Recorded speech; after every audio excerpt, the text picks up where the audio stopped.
அன்னை தகவல் சேனலில் இன்றைக்கி என்ன பார்க்க போகிறோம் அப்படின்னா, life insurance corporation of India LIC இந்திய ஆயுள் காப்பீட்டு கழகத்தில் வேலைகள் அப்படின்னு சொல்லியிருக்காங்க. எம்ப்ளாய்மெண்ட் டைப் என்ன அப்படின்னா ரெகுலர் பேசிஸ் அப்படின்னு சொல்லியிருக்காங்க.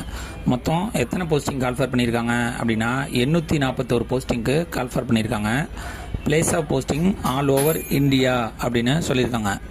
என்னென்ன போஸ்டிங் கால்ஃபர் பண்ணியிருக்காங்க அப்படின்னா assistant administrative officer AAO, generalist assistant engineer AE, civil மற்றும் எலக்ட்ரிக்கலில் கேட்டுட்ருக்காங்க. கடைசியாக assistant administrative officer specialist posting அப்படின்னு சொல்லியிருக்காங்க. வயது வரம்பு என்ன எதிர்பார்க்குறாங்க அப்படின்னா 21.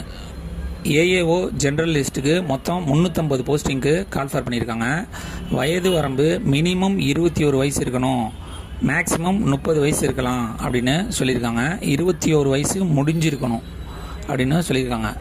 அதாவது 1/8/2025 அன்னைக்கு 21 வயது முடிந்து 22வது வயசு ஆரம்பிச்சிருக்கணும் அப்படின்னு சொல்லியிருக்காங்க.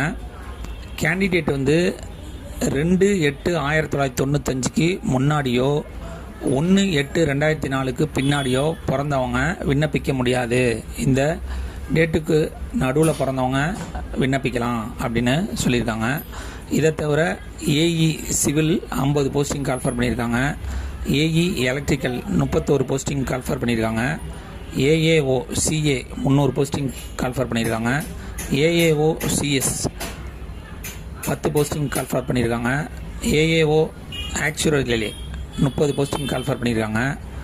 AAO insurance specialist 310 posting call for பண்ணியிருக்காங்க. ஏஏஓ லீகல் 30 போஸ்டிங்க்கு கால்ஃபர் பண்ணியிருக்காங்க.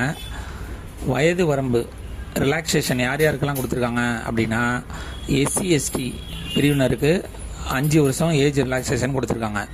ஓபிசி கேண்டிடேட்டுக்கு 3 வருஷம் ஏஜ் ரிலாக்ஸேஷன் கொடுத்துருக்காங்க.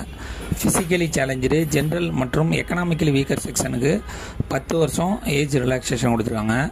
ஃபிசிக்கலி சேலஞ்சு எஸ்சி எஸ்டிக்கு 15 வருஷம் ஏஜ் ரிலாக்ஸேஷன் கொடுத்துருக்காங்க.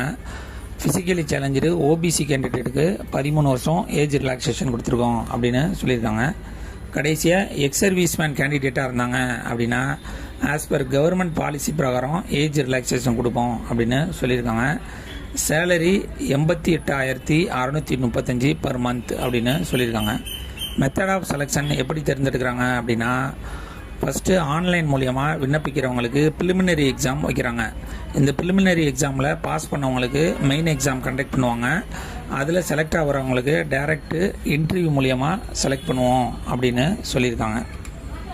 அப்ளிகேஷன் ஃபீஸ், அதாவது இந்த எக்ஸாமுக்கு ஆன்லைன் மூலியமாக மட்டும்தான் விண்ணப்பிக்க முடியும்.